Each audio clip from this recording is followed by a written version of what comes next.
It's gonna be a hot one in Los Angeles. So what's on the agenda today? Close your eyes, my son. My eyes are closed. Like every day. What are you doing in my room? Hunting vampires. But I was wondering, just because in the film, you know, Bud and Seth, they have to work together and they're not excited about it, but obviously that changes. So I was wondering, did you guys have any kind of preconceived notion of each other that changed after you two worked together, You know good or I'll say? bad? You know what I'll say? You have certain expectations of what it might be like to work with Jamie Foxx. Yeah. And those expectations are up here. He surpassed all of them. I love Jamie Foxx. Nice. He is the most giving actor I've ever worked with. He wants everyone around him to be great. And so he builds you up. He comes in with his energy. He comes in with the music through his backpack every day, and he sets the tone, and everyone just feeds off that energy. Yeah. And when you're feeling comfortable, you're feeling confident, that's when you do your best work. And then just in these scenes, our director, he encouraged us to go off book and improvise and kind of do whatever we wanted. And like, you know, when we get to the point where we're improvising and we're making squirrel noises, you realize like the sky's the limit. We can do whatever we want. And this guy's gonna go, he's so quick, obviously. He's so smart, he's so funny that whatever I throw at him, he's gonna throw right back, and we're just gonna keep going. And it's just, The squirrel thing, I was trying to catch him off guard. And he was talking about the squirrel. It was an ad-lib moment. I said, well, what does a squirrel sound like? And when he did the squirrel, the whole place went up in flames, and we knew we was off to the races. Yeah. Well, on that, since you guys do know each other a lot better now too, I thought it was hilarious when we see that Seth's ringtone is Nickelback's Photographs. So I'm wondering if you guys had to pick a ringtone song for each of you guys, what song are you picking for Dave and what song are you picking for Jamie? wow. What would I pick for Dave? That's me, baby. That's me. Is that a song? Who sings that? Oh, yeah. Come on. Fitting for him, yeah. Yes. Okay, what's his? Was that Basic Black? Back in Black? Back in Black. Yeah, Back in yeah, Black, yeah. baby. I was gonna say Basic Black. Basic African American. You know what? I'm gonna give you the song that we created for this movie. Oh, what is that? He ad-libbed an incredible line at the end of the movie, and he said, "Mowing down vamps with my best friend Bud." Yes. And I said, "Wait a minute, say that to me in this phone." And he said it to me in the phone, and I took that and I said, "We're gonna do a song." And I sent it to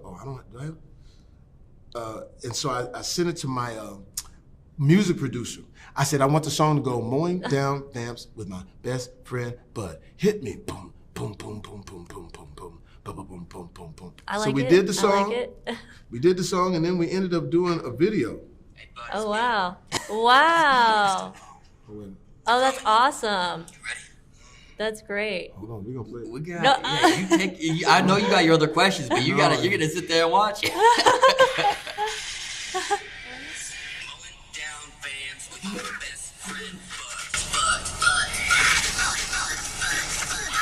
That's awesome. Okay, So that's your ringtone. That's your ringtone. Give her more time. We took up her time. That's my ring. Yeah. That's Sorry. great. No, well, thank you for sharing that. I will look that. Is that available? Oh, it's coming up. It's Okay, coming up. great. Well, I do have to also ask, because another great scene is when Seth kind of fans out over meeting the Nazarian brothers. And I love him, Bud teasing. Bro, that was funny. Yeah. No, that was great. And it made me wonder, maybe even earlier in your all's career, who's somebody that you guys met that you fanned out over? Ooh. Oh, Who you man, got? Denzel. Oh, Denzel? yeah. Oh, But it was gosh. before I was on. I was just doing stand-up comedy in Yeah. LA, and the Roxbury, they wouldn't let me go onto the property. I had to stand on the opposite side of the street. And so I would just watch people come out, and I was the oh shit dude. You know what that is? You know when people come out like Bruce Willis, oh shit! Bruce Willis! That was I see you, baby! And then Wesley Snipes, oh shit! Wesley Snipes! We had one of those at the screening last night. That guy in the front row. Exactly. And so then, when I saw Denzel, I breached. I went across. Ooh, yeah. I went across the street, went past the security. Yeah. And black people march when they're excited. I was like, oh, Dan. I grabbed him by his neck, and he did one of these things like, yo, hold on. Sure, all sure. right, calm down. All right, what's going on? Just calm down. I'm just trying to give you your props. They're rapping, but I do want to know who yours was. Oh gosh. First thing that comes to mind, this is the one person that, like, on a set, I just couldn't get over, like, me being like, oh man, I'm gonna scene with this person. I don't know how to be comfortable. Was Michael Caine. Wow. I just couldn't settle into it. I couldn't Those are settle great into answers it. for That's that. tough. That's a good one. And That's like tough. on that set, there was incredible actors. We had, like, we have Mark Ruffalo, Woody Harrelson, all these amazing people. But for whatever reason, Michael Caine. He's I was very, I don't know what to say, but at the same yeah. time, he's so open. I remember even having conversations with the other actors. They're like, he's great. He's so nice. Go talk to him right now. That's a great. Y'all both gave great answers. I had so many questions I could have asked y'all all day. Y'all are the best. I feel that right now, like with you guys. I'm like, oh my gosh. But thank you guys so much. Vampire hunting is a business. Cut necks and cash your checks.